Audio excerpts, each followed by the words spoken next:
Hello and welcome. You're watching your favorite weekend program, The LongForm Story, with me, Shavan Sen. Tonight, we bring you three stories that have made the headlines. We're going to get you an in-depth coverage and reporting that will be able to start multiple conversations. Our first story revisits the temple town of Dharmasthala that has been harboring a dark secret. Human skeletons buried in mass graves have raised unsettling questions about a hidden past. On the long-form story, the latest findings of the SIT and what's at stake. Next, we take you to the Middle East, where after a 2-year-long impasse, Israel is mulling a re-entry into Gaza with the hope of a complete annexure and return of hostages. Prime Minister Netanyahu's pledge to regain control over Gaza comes with mounting challenges and a divided political front. Republic Senior Executive Editor Abhishek Kapoor brings you the ground situation. And finally, the Agusta Westland scandal involving a 2010 helicopter deal worth over 3,700 crore rupees, which has exploded into fresh allegations of corruption. Christian Michel, the man under the spotlight, has now admitted to wrongdoing, a story that Republic has closely tracked and followed for years. On the long-form story, let's get on.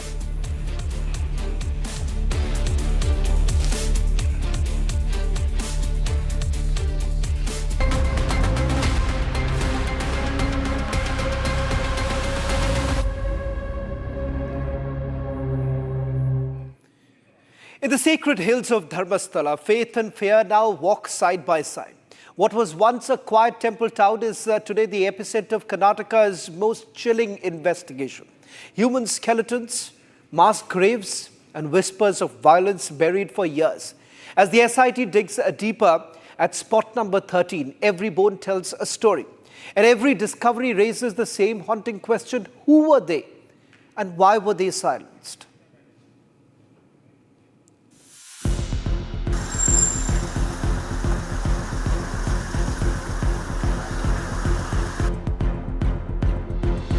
In the shadowed hills of the Western Ghats, nestled between dense forests and ancient shrines, lies a town that has long stood as a symbol of peace, service, and unwavering tradition. Dharmasthala. A name that resonates with devotion, a name that commands reverence across Karnataka. But today, the silence of this sacred land is pierced not by the chants of pilgrims or the chimes of temple bells, but by the metallic clang of shovels and the slow, measured steps of forensic investigators.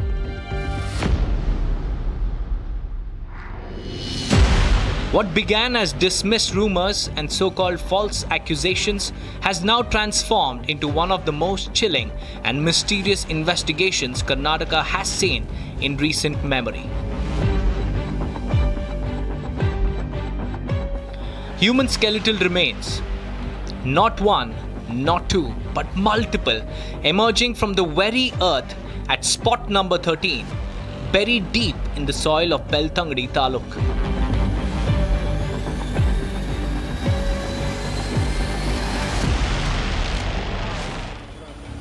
No flesh, no fabric, no belongings.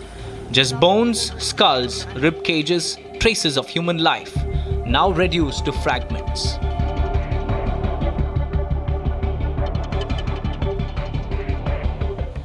For years, these remnants lay silent beneath layers of mud and memory. But now, exposed to air and light, they seem to whisper secrets long buried. Let us go back in time to last week's episode. It began with disbelief. When the first bones surfaced, authorities hesitated, unsure. Some suspected them to be animal remains discarded in secrecy. The excavation moved slowly, carefully, with uncertainty and suspicion clouding every move.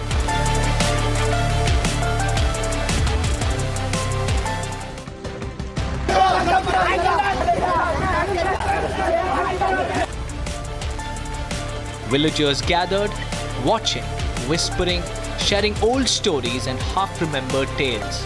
Some spoke of long-forgotten conflicts, others of crimes that were never spoken of. Forensic teams from Mangaluru and Bengaluru were brought in. Samples were gathered, tents and cordons soon marked the area. The ground was sealed, and then came confirmation these were human remains. But that chilling confirmation was only the beginning of what was to follow. This week has been a very, very crucial week as far as the entire case is concerned. With every passing hour, new discoveries came to light. 2 complete skulls were unearthed. Their condition shocked even seasoned experts. Blunt force trauma, clean, sharp incisions, cracks that suggest violence. These were not natural deaths. These were attacks. These were murders. These individuals, whoever they were, met violent ends, and their killers chose silence, choosing to bury them not just in soil, but in time. The SIT, once hesitant, has now ramped up its efforts. Reinforcements have arrived. Teams have expanded. The machinery has changed. Ground-penetrating radar, a sophisticated device used to detect underground anomalies, has now been deployed to peer deeper into the earth. With this, the SIT is not just focused on spot number 13 anymore. The search has widened, more graves may lie hidden, more secrets yet to be found. But the questions remain. Who were the victims? When did they go missing? And why here, in this isolated, hidden patch of forest? Preliminary reports suggest the bones are not from a single incident. Some are over 10 years old, some more recent, different stages of decay. This was not a one-time event, this was systematic, a method, a recurring act over time. Investigators believe there could be links to unresolved murders, missing persons, cases from the region, cases that were forgotten, closed or buried in paperwork.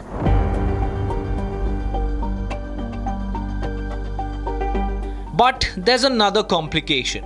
Spot number 13 sits at the edge of 2 police jurisdictions, Beltangadi and Sulia. Jurisdictional confusion has slowed archival searches, delay in report transfers, missed connections in evidence. But the science does not wait. 4 more sites have now been identified for further examination. Each one spotted through tip-offs, drone surveys, or suspicious land topography.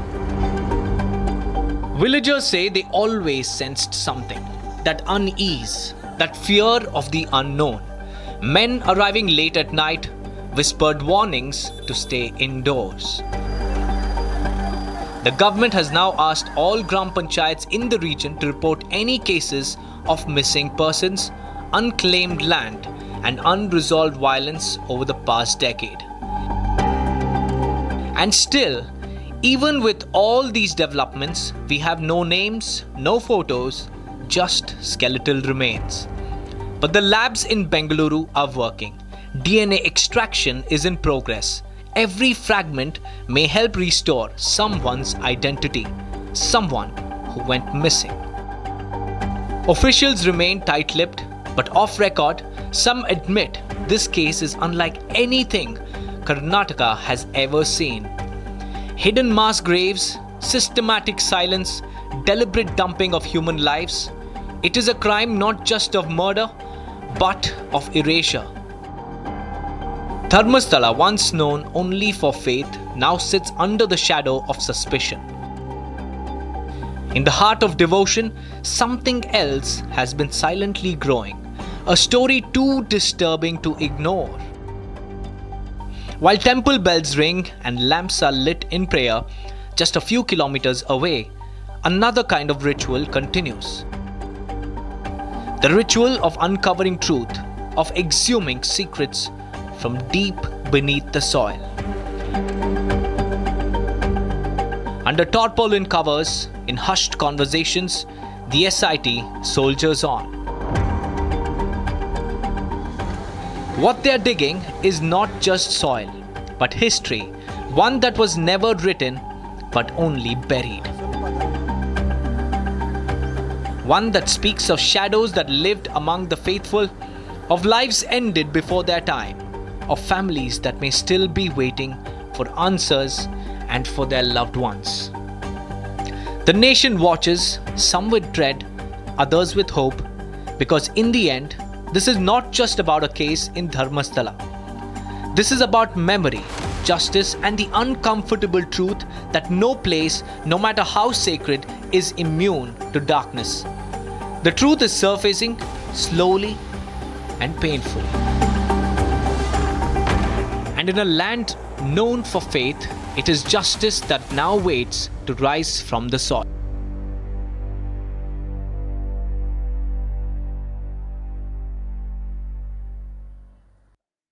Ladies and gentlemen, it was a morning that changed everything. On 7th of October 2023, Hamas terrorists crossed into southern Israel in a brutal and unprecedented assault that left deep scars across the nation. Nearly 2 years on, the memories of that day continue to define Israel's politics, security decisions, and the national psyche. Prime Minister Benjamin Netanyahu has vowed to reassert control over Gaza, framing it as a necessary move to secure Israel's future and bring its people back. But the ground reality is far more complex. Survivors are still grieving, families of the hostages are growing increasingly impatient, and political divides over accountability and strategy have deepened. On the long-form story, the ground reality of the Israel-Hamas conflict.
Nearly 2 years ago, Hamas terrorists unleashed a brutal assault on southern Israel, shattering lives and tearing families apart.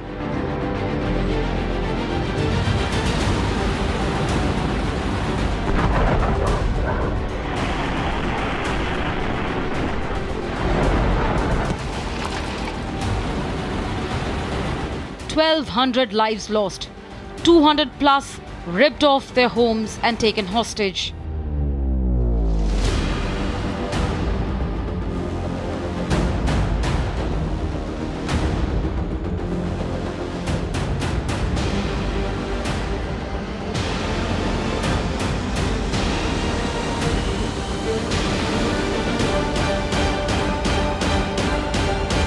Prime Minister Benjamin Netanyahu has signaled plans to reassert control over Gaza, a move he frames as critical to national security.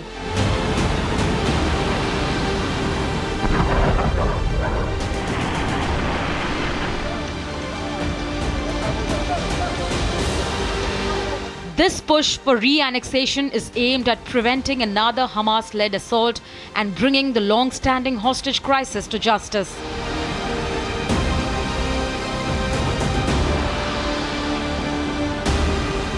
Israel is under tremendous diplomatic pressure globally to end this war. And in the face of this kind of pressure for Netanyahu to say, no, in fact, I'm going to double down on my war on Hamas and intensify it further, then he has to have a ramp off, as the Americans would say. He said, we are going to double down on military operations. The war is going to intensify.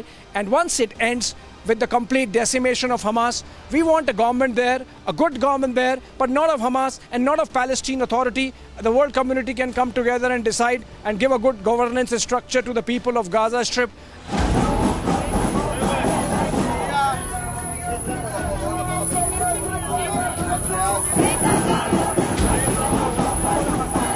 For Israelis, the fight for closure continues.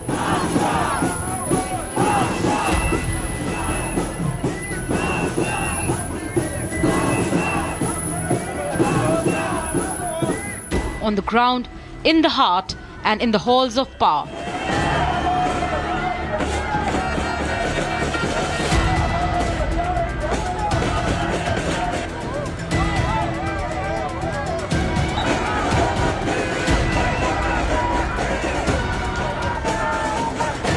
This past weekend, Hamas and Islamic Jihad cruelly released horrifying videos of our hostages, Eviatar David and Rom Broslavsky. The world witnessed their terrible condition, starved, tortured. Eviatar was forced to dig his own grave. The world saw the thick arm of the well-fed terrorist next to the starved and tortured Eviatar. חופר את הקבר, קבר שמיד מבחינתי לי, כי כל יום שעובר הגוף שלי הולך, נחלש, נהיה רזה יותר וחלש יותר. A young Aviatar was kidnapped from the Nova Music Festival. His present conditions haunt the nation like those of the families of 50 plus other hostages awaiting justice. ובאמת, כל יום שהולך ועובר, הזמן נגמר, הזמן הולך ואוזל, ורק אתם תוכלו לעצור את זה, כדי שנוכל לשכב במיטה שלי. Inside Israel's Ministry of Foreign Affairs, the government grapples with the global fallout of the conflict. The ministry has condemned Hamas's tactics, accusing them of using civilians as shields while holding hostages in tunnels. כבר הרבה מאוד זמן, כבר כמה חודשים.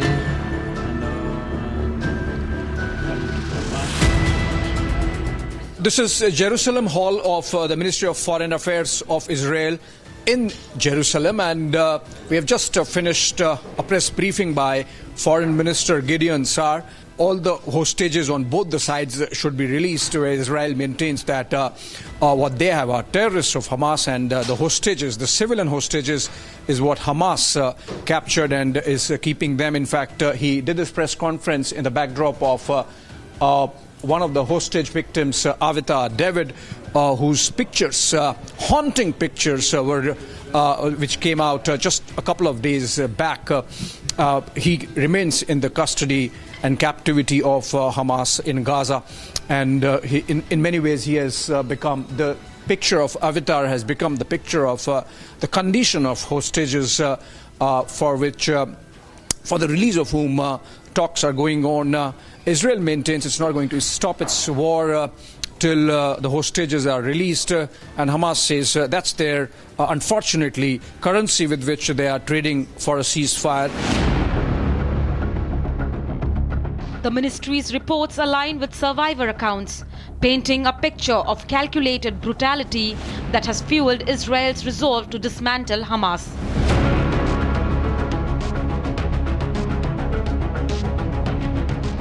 In July 2025, Prime Minister Benjamin Netanyahu made his first visit to Niroz. Nearly 21 months after the attack, his promise to rebuild and bring hostages back home was met with both embraces and outrage. מחויבות עמוקה, קודם כל להבטיח חזרתם של כל חטופינו, כולם, אבל גם מחויבות עמוקה לפעול כאן, לשקם את הקיבוץ הזה ולהחזיר חיים לאנשים. Netanyahu's visit, seen by some as a photo op, underscored a divide. While he pledges action, survivors demand accountability for the failures of October 7.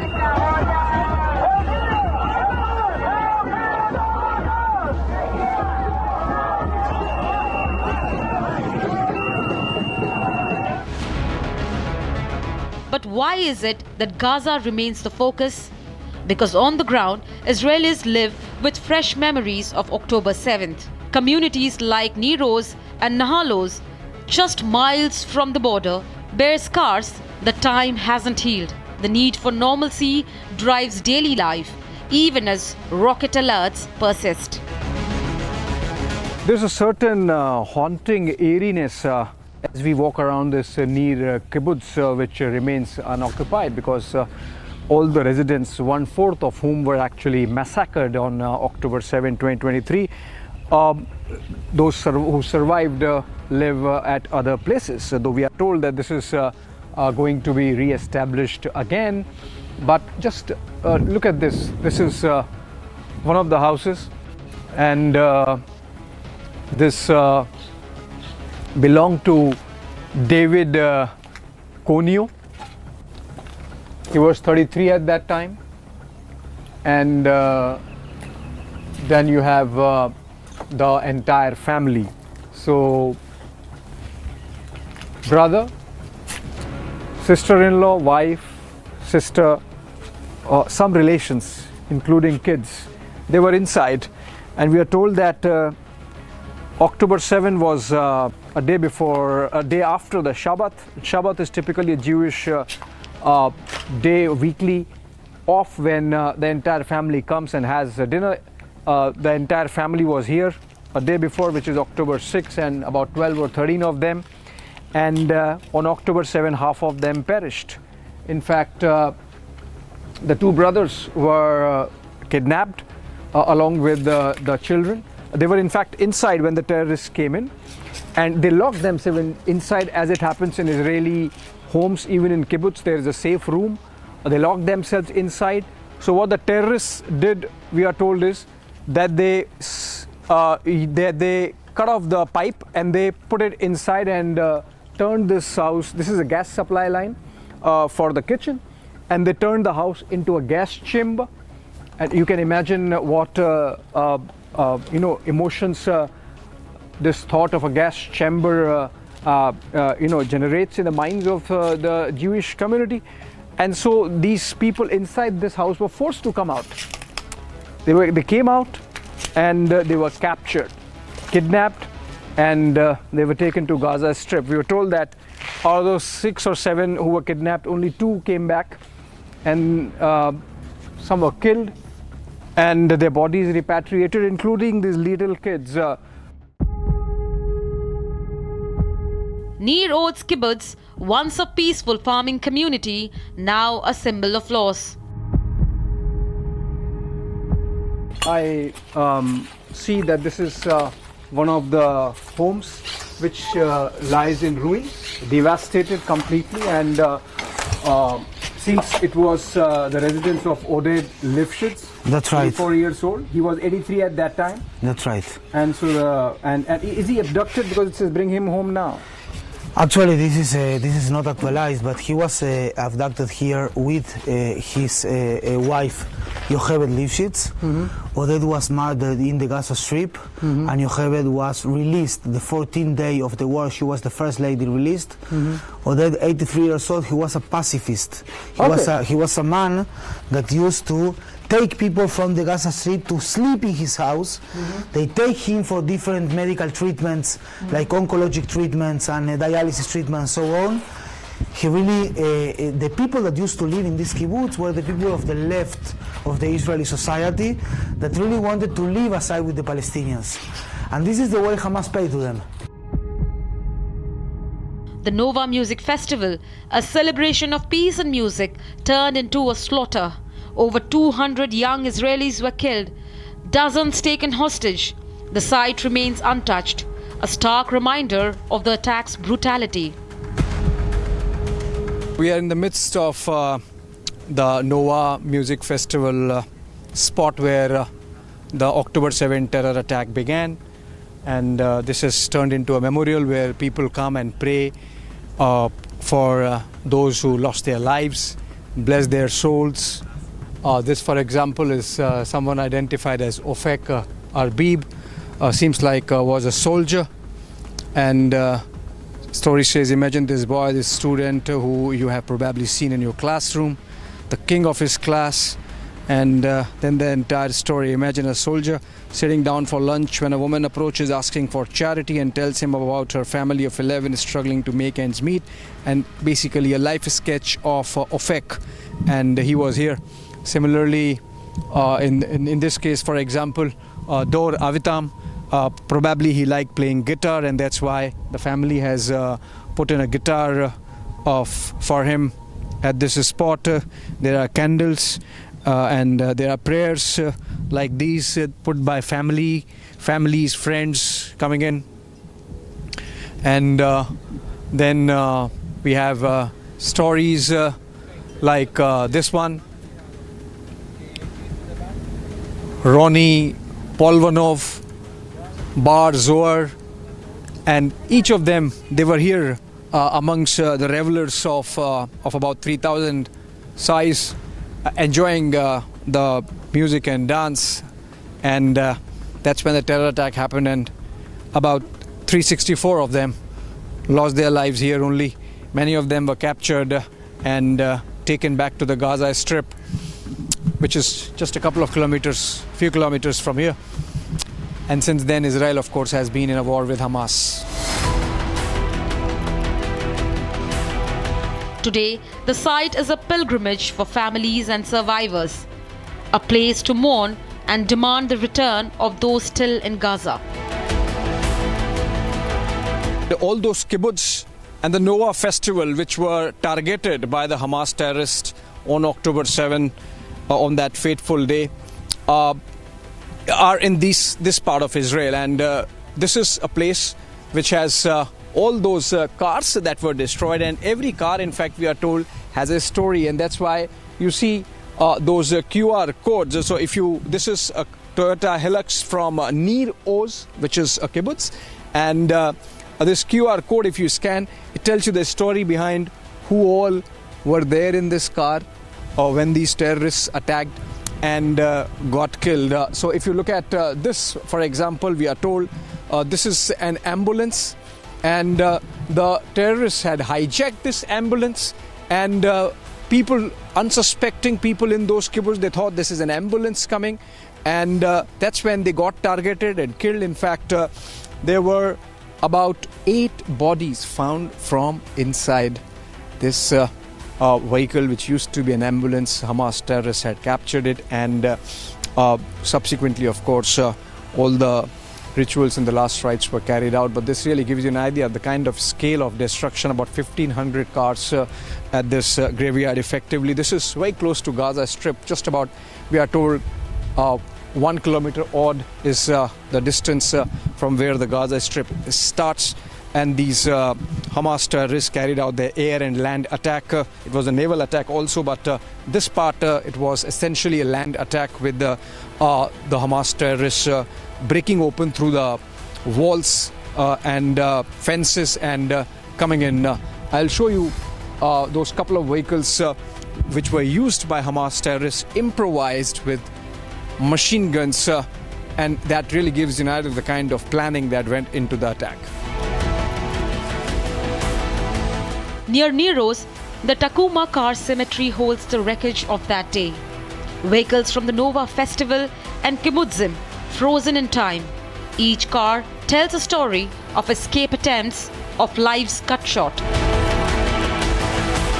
So if you look at these two vehicles, both Toyotas, and these are standard vehicles used in Israel, and Hamas terrorists got these from their side, from the Gaza Strip.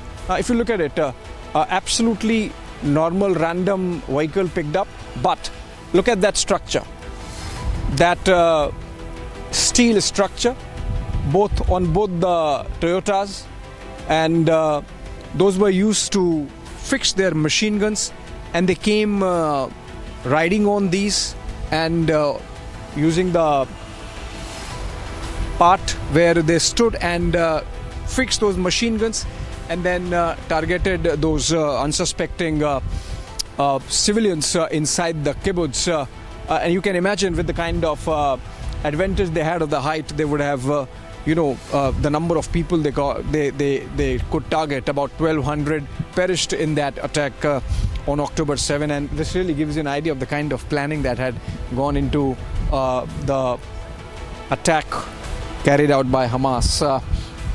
All these vehicles tell a story, and while they were brought here in a random manner, but now it seems it's become a place where a lot of people are coming to connect with the pain of the families whose members perished. And every car has a story with these QR codes giving it. In fact, this one says terrorist vehicles, Dodge, Ram, Isuzu D-Max, and so essentially one is a Toyota, the other is a Dodge.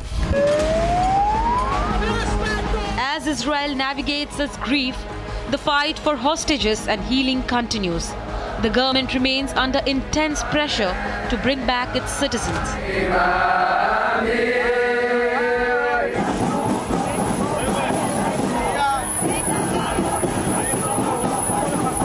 Israel seeks a path to normalcy, one step, one memory, one hope at a time.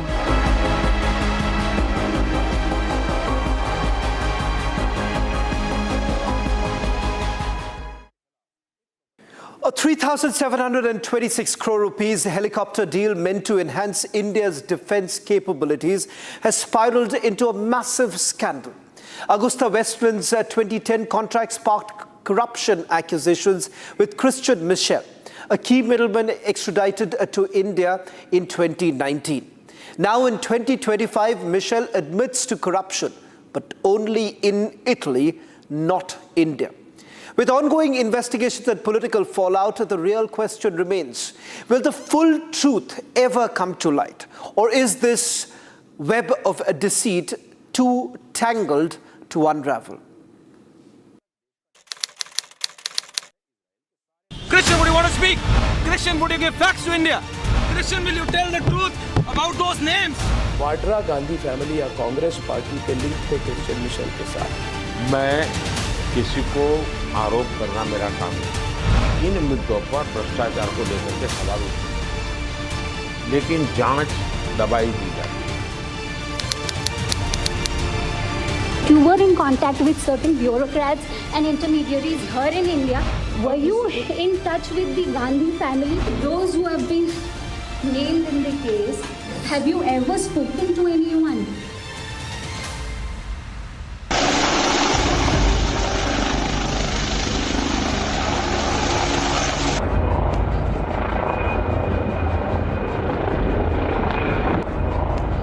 A multi-crore VVIP helicopter deal meant to enhance India's defense quickly unraveled into a scandal. In 2010, Agusta Westland secured a Rs 3,600 to Rs 3,726 crore contract for 12 AW101 helicopters, 8 for VVIPs like the then President and Prime Minister, 4 for high-priority missions. By 2011, Italian authorities accused former IAF chief SP Tyagi and family for taking bribes to rig the deal. The scandal went global. In 2018, British middleman Christian Michel was extradited from the UAE. By 2025, he admitted to corruption, but only under Italian law. So who is Christian Michel? Why is he the focal point of the case despite the other big faces? Is he a mere pawn or the kingpin?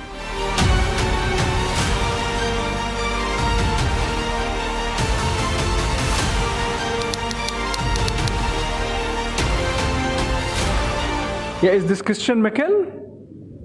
Yes, speaking. Yeah, this is Abhishek Kapoor from Republic TV in India, New Delhi.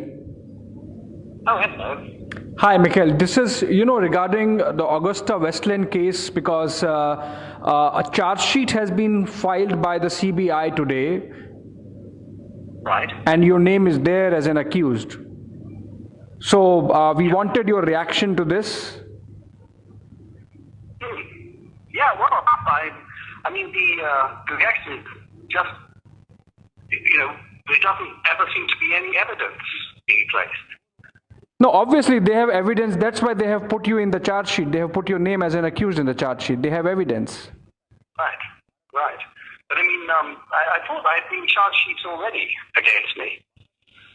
Right, and this is a fresh charge sheet in which you are named as someone who gave kickbacks to the Tyagis. You gave the money to manipulate the deal. Oh, really? Okay, now, all right. As the middleman, yeah. No, I mean, there's definitely no evidence, and it's complete nonsense. So, in a twist of fate, a CBI finally got their hands on Michel and had him extradited to India. Turns out, Michel had allegedly been hired by Agusta Westland to influence a few key players, politicians and officials. Along with his partners in crime, Carlo Gerosa and Udo Hashke, he was accused of masterminding a bribery scheme to secure the lucrative deal.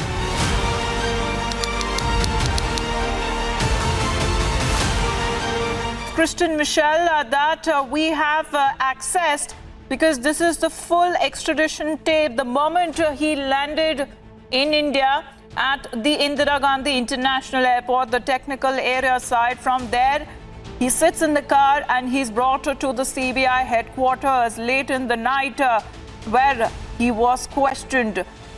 This is the cavalcade. These are the cars carrying Christian Michel. This is the security protocol. This is the security protocol. You are going to see more and more cars on your screens right now. And that is Christian Michel. First visuals on your screen. Christian, would you want to speak?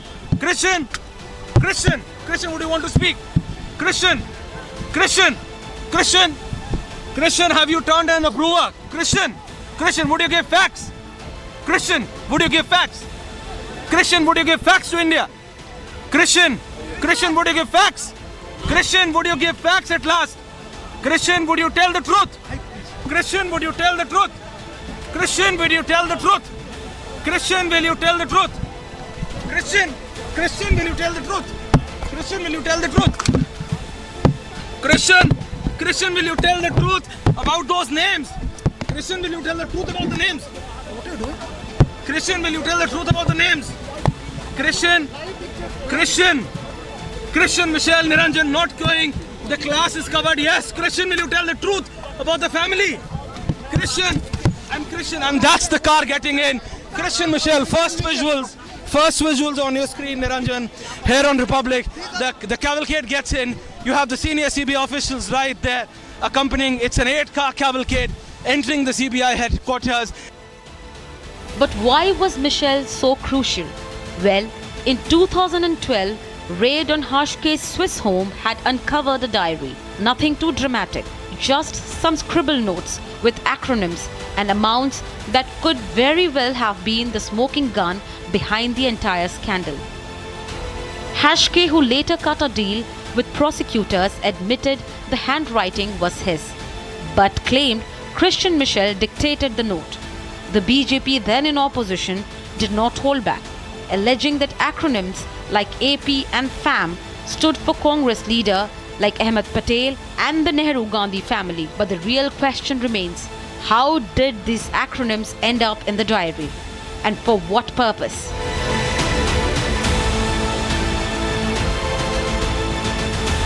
This is the man who actually knows the deal at the back of his hand, and that is exactly what he's also told the Dubai investigators with regards to the people who are basically involved. He's also admitted that there are 3 individuals who are actually accused in the case that has been presented by the Indian authorities. These 3 individuals who played a very important role as far as the negotiation of the deal goes. In fact, in 2005, when Christian Michel traveled at least 9 times. Would you like to say anything, Mr. Tyagi?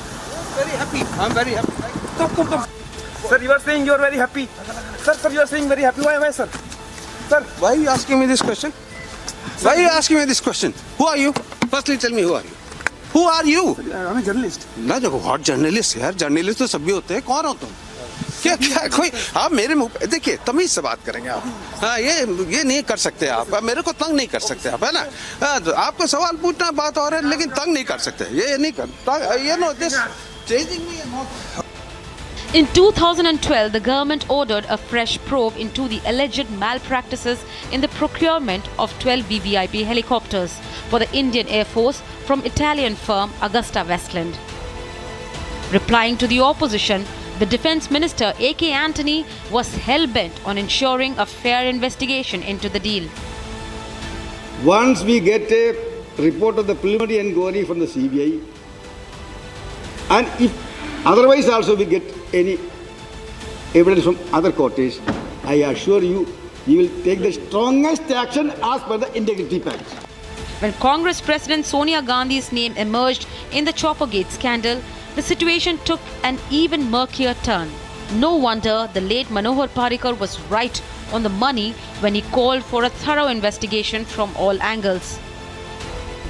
जो मैंने circumstantial evidence दिखाया उससे भ्रष्टाचार कोई powerful व्यक्ति के हाथ से हुआ है ये स्पष्ट हो गया. मैं किसी का नाम नहीं लूँगा, लेकिन मुझे लगता है जांच सभी एंगल से होनी चाहिए. सभी डॉक्यूमेंट्स के प्रॉपर रीडिंग, प्रॉपर उसका मतलब निकाल के करने चाहिए. Though Congress Supremo very sternly rejected these claims. ये आरोप जो है बिल्कुल बेबुनियाद है, निराधार है, झूठ है. आप लोग सरकार में हैं 2 साल से. इंक्वायरी जल्दी से जल्दी बिना भेदभाव कंप्लीट कर दो, सच्चाई सामने आएगी. While the Modi government earned diplomatic acclaim for mending India-UAE ties and securing Christian Michel's extradition, his revelations did not simplify matters. Instead, with big names surfacing, the case sank into deeper murk. Christian Michel जो Agusta deal के दलाल है, आप coin करते हैं ये phrase. आपने कहा मामा चाचा की सरकार. लोग कहते हैं आप किसको रेफर कर रहे हैं? मिशेल मामा की बात आती है. मगर सीधा सवाल ये है कि आप ये कह रहे हैं मोदी जी कि वाड्रा गांधी फैमिली या कांग्रेस पार्टी के लिंक थे क्रिश्चियन मिशेल के साथ, जैसे उनके लिंक थे ओटावियो क्वातरो के साथ. मैं किसी को आरोप करना मेरा काम नहीं. ये तय है मेरी सरकार आने से पहले इन मुद्दों पर भ्रष्टाचार को लेकर के सवाल उठे थे, लेकिन जांच दबाई दी जाती थी. मैंने आकर के कहा भाई जो सत्य हो उसको खोजो. कोई केस मैंने रजिस्टर नहीं किया है, पहले हुआ है, कोर्टों से निकला हुआ है. अब क्या मैं भी लिपापोती करूं? मैं मिशेल को लाने का प्रयास करूं? मैं लाया हूं, जेल में बंद पड़ा है, वो सरकार को जानकारियां दे रहा है और लोगों को पकड़े जा रहा है. In 1999, the Indian Air Force set out to buy 12 VVIP helicopters. By 2010, Agusta Westland had secured the rupees 3,600 crore contract. Allegations followed soon after, with claims that specifications were adjusted to help the company win, like reducing the helicopter's service ceiling from 6,000 meters to 4,500 meters, a small tweak, surely. In 2013, the CBI filed an FIR, naming former IAF chief SP Tyagi and 12 others, including his family and 3 middlemen, notably Italian nationals Carlo Gerosa and Guido Hashke. Michel and the other middlemen had distinct roles in the Choppergate scandal, while Gerosa and Hashke allegedly bribed the Tyagi family. Michel worked his way through the Ministry of Defense and political corridors. In 2018, Michel's lawyer Rosemary Patrizzi and sister Shasha Ozeman revealed he was detained in Dubai and grilled by the CBI. They claimed the officials pressured him to sign a confession, allegedly tying him to the Congress leader Sonia Gandhi during the deal's talks. Interesting, right? Ladies and gentlemen, welcome to this breaking news exclusive. I have with me Rosemary Patrici. She is Christian Michel's lawyer, and she is now in India to defend her client, an Agusta Westland accused Christian Michel. Thank you very much, Rosemary, for joining me. Why is your client, Christian Michel, not cooperating with the Indian authorities? Why is he not cooperating? No, this is not true. No, please don't start telling things that is not true. He's cooperating, but the policy, the CBI, the investigators, they are not doing the work as I think they should do. So today I will talk with the judge, or my local lawyer will say to judge the things that we are not happy about the interrogation on CBI headquarters. No, you are not happy, but the job of the agencies is not to make you or Christian Michel happy. The job of the agencies is to get the truth. Why is your is there some political instruction on your yes, but you see there are many many ways to get the truth, but there are ways that is not allowed by the law. What are the ways? We have to watch these, and we have to. I'm saying that he's getting a bad time. They are pushing him so hard, and that's why I'm here in Delhi, and I really trust the judge. Rosemary, tell me, the reports say that Michel has told the CBI that his father, Wolfgang Max Richard, was known to the late Prime Minister Indira Gandhi and was very close to the Gandhi family. I told you the first time I spoke with you on 2016 that Mr. Christian Michel had a very bad relationship with his father. They had even a case in London. They had a big problem between them. They didn't get well together. Maybe because they are not in the same way of thinking. No, they have a different views of things. So it is not incorrect to say that there is a connection between the Gandhi family and Christian Michel family. Doesn't mean that my client. No, Arnabi, you have to understand. His father is a person, my client is someone else. You cannot say that because his father was against a friend, my client must be their friends too.